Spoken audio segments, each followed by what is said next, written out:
My name is Rachel Monroe, and I live in Seattle, Washington.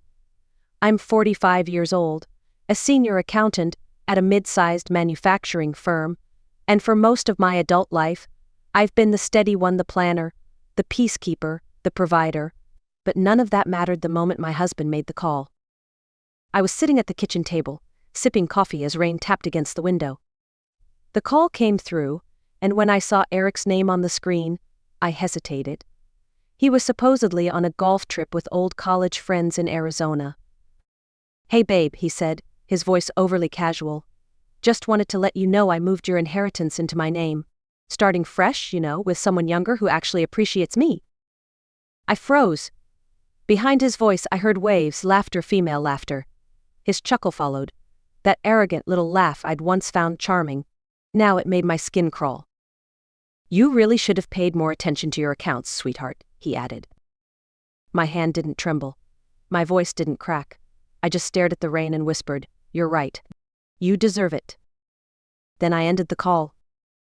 What Eric didn't know, what he never imagined, was that he'd just stepped into a trap. One built years ago. One designed by a man far more cautious than him. And I'd followed that design to the letter. Eric thought he was taking control. But the truth was, I'd been waiting for this moment. Responsibility came early for me. While my friends were out dancing at frat parties or taking spontaneous road trips during college, I was buried in spreadsheets and textbooks. I chose accounting because numbers made sense. They didn't lie, didn't cheat, didn't suddenly change the rules. People did that, not numbers. I met Eric Monroe during my final semester at the University of Washington. He was magnetic, bold, full of big ideas about real estate and building a business empire. He said all the right things, made me laugh, made me feel seen. Back then, I believed in the power of shared ambition. I believed in us. We got married a year after graduation. I passed the CPA exam, got a stable job, and started managing our finances. Eric chased dreams. First, it was a construction startup that collapsed after a year. Then a restaurant investment with a high-end chef who disappeared mid-launch. Then came the crypto craze, which cost us our European vacation and most of our emergency fund. Each time I picked up the pieces, quietly. Efficiently, I refinanced the mortgage when needed, consolidated credit card debt, and rebuilt our savings. Eric always bounced back with a new idea, and I kept hoping that one day, one of them would work. He saw my silence as submission. What he didn't understand was that I was playing the long game. In public, we looked solid, comfortable home, decent cars, yearly vacations. But I always kept a mental tally, always knew exactly how much risk we were carrying. I stopped believing in his promises sometime around year 15, but I never said anything. There was no point. I stayed because I thought that was what commitment meant. Then came Uncle Henry's death. A heart attack, sudden but not entirely unexpected. He was the only real family I had left. And in the middle of my grief, his attorney handed me a folder that would change the trajectory of my life. A trust inheritance of $600,000. And a lakeside cabin in Vermont. I didn't tell Eric everything, just that Henry had left me a little something. What I didn't say was that Henry had also left me instructions, a blueprint, and a warning. Uncle Henry was a quiet man, but never passive.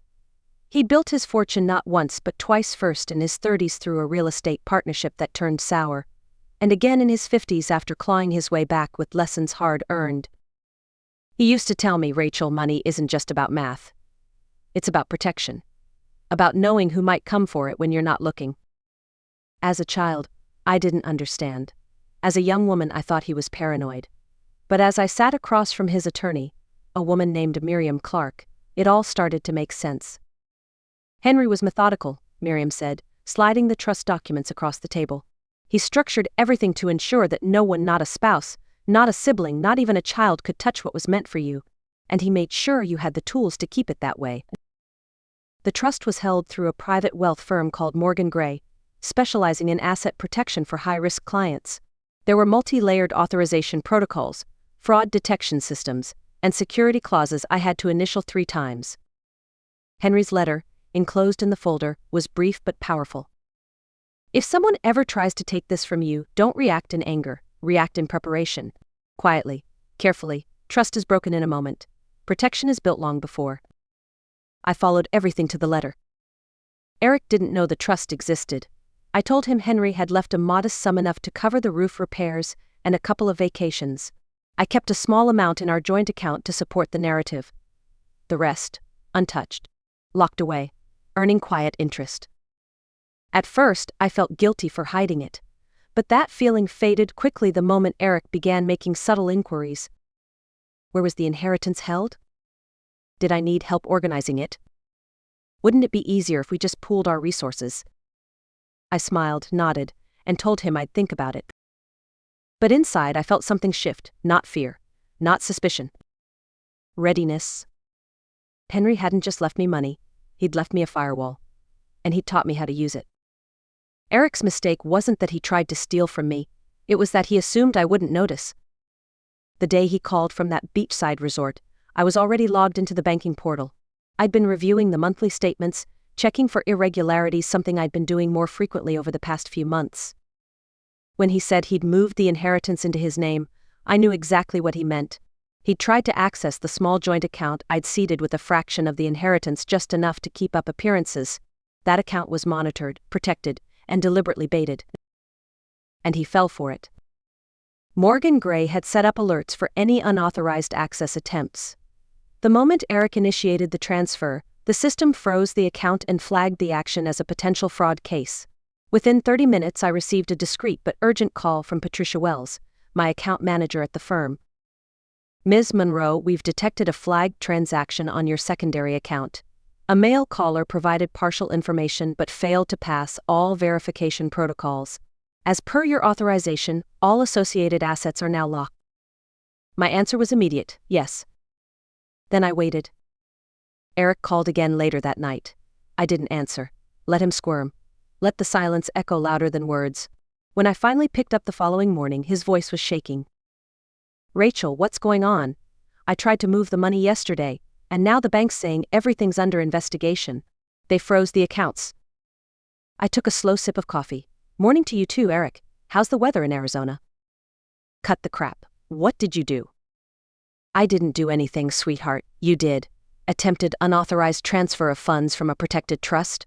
That tends to raise a few eyebrows. A long pause. You can't be serious. I'm your husband. I have rights. No, I said gently, you don't. Not to inherited assets protected under federal law. Especially not ones placed in a discretionary trust. And especially not after you tried to access them fraudulently. He sputtered, tried to argue. I let him speak until he ran out of excuses. Then I dropped the final blow. The trust has a clause, Eric. If anyone attempts unauthorized access, they forfeit all claims to any marital assets. You didn't just break trust, you activated a legal firestorm. And you did it on record. The silence that followed was thick with panic. I ended the call and smiled. Eric thought he was the hunter. But he was the one caught in the snare. Eric had always underestimated me. He saw my silence as softness, my patience as complacency. But I'd been quietly preparing for months. The moment he began asking too many questions about passwords, inheritance details, even suggesting I let him help with our budgeting, I knew something was coming. So I set traps. 3 weeks before his call, I left a fake bank statement on my desk, showing a fabricated balance and false routing number. I watched him, reflected in my computer screen, as he snapped a photo with his phone, when he thought I wasn't looking. The next day, I confirmed with Patricia that no breaches had occurred in the real trust account. We knew where he would strike, we just had to let him make his move.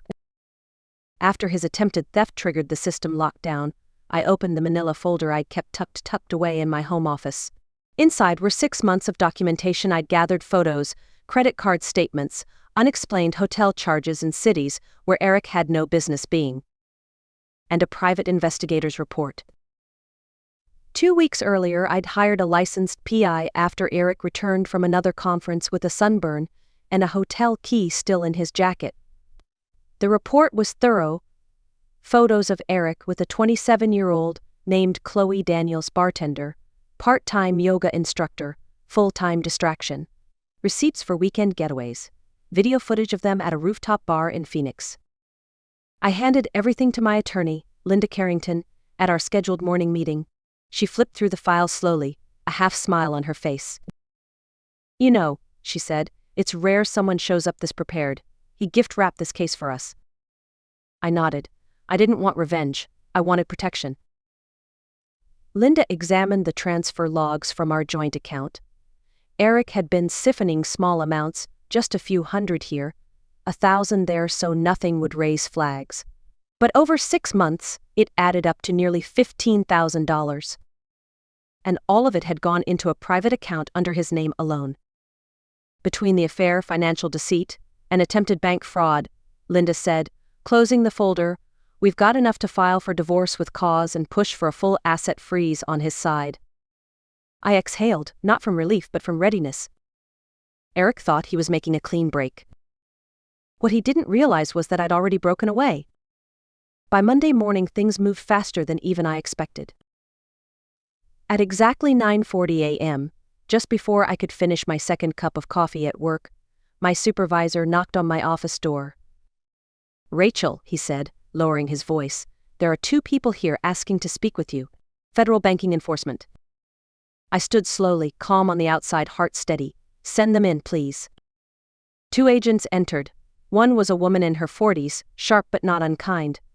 The other looked fresh out of Quantico, young, clean-cut, serious. They introduced themselves as Agent Silva and Agent Donnelly. "Ms. Monroe," Agent Silva said, settling into the chair across from me, "we're investigating suspicious activity involving protected inheritance accounts. We believe your husband attempted unauthorized access." I nodded. "That's correct.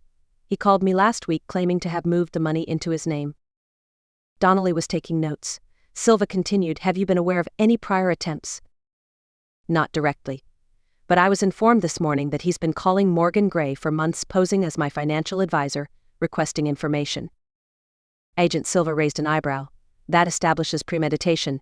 This isn't just a marital dispute, Ms. Monroe. This is fraud federal level."